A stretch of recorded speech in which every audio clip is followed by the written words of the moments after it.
Whew, I have had so much coffee today. I am physically shaking and I'm still contemplating having another cup. Anyway, I've just finished watching The Running Man, and man, this is one of my favourite Schwarzenegger movies. I used to watch this a ton when I was younger and just had so much fun with it. You know, it came out in the late 80s. Schwarzenegger was kind of at his power, really just knocking things down with his ridiculous one-liners, and this movie was all tailored to being a Schwarzenegger movie. Based on the book by Richard Bachman, which was a pseudonym for Stephen King. It's basically just one of those, it's a typical kind of storyline. A dystopian future. You have an Earth that has kind of ran itself down for some reason. There is a game show that takes convicts, puts them in life or death situations for people's entertainment.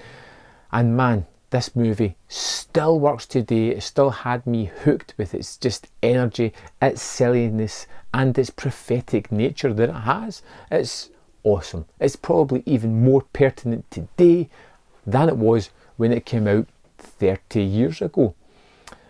Man, Schwarzenegger plays Ben Richards, this typical guy who we see in the start in one of the most ludicrous scenes in the movie, just standing up against the authorities saying he will not shoot on these unarmed people. So that's instantly, we have this guy, he has a moral compass, he will not step over that line. And he gets put in prison and framed for the murder that happened by his soldiers, type of thing. Jump a few years to him escaping this. The Running Man is the big competition. We're introduced to Killian, the guy who is the face of this TV show, who decides that Ben Richards would make the perfect contestant for The Running Man.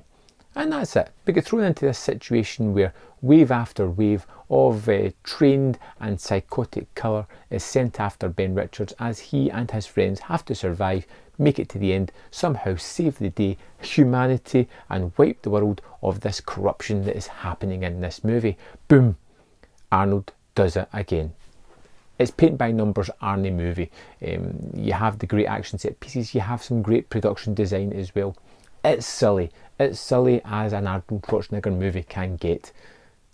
Well, I suppose there are a couple sillier than this, but it's the topics and themes that it carries with it that seemed ludicrous back when it came out that really make it resonate a little bit more today. So you have things like the fake news aspect of it.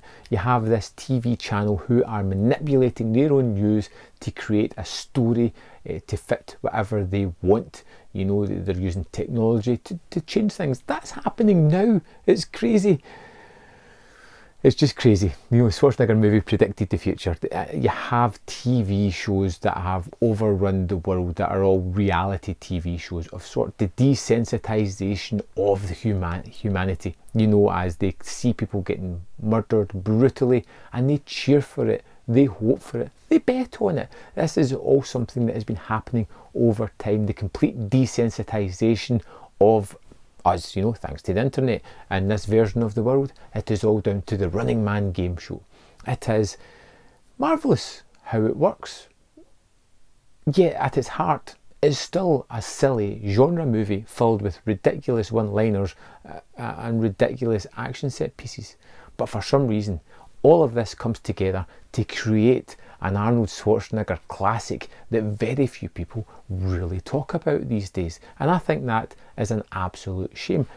I didn't have a moment in The Running Man where I wasn't at least entertained or marvelled by what was going on.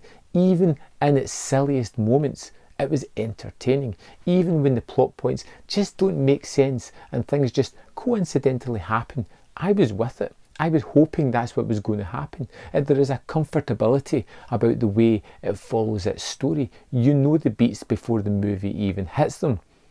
And rather than being terrible because of that, it becomes comforting. It becomes like a warm blanket. You can see what's coming next. And those one-liners are just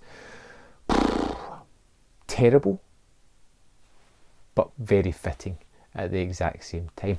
I love the look and the idea of the bad guys, the various guises as they have created characters that people can buy into and love. It's almost unfair that the weapons they have pitted against these people who have really no chance. And it all comes together in a fitting finale when Schwarzenegger survives the game, shows people what they are and what has been happening, and just kind of shakes everybody and gets them to open their eyes a little bit.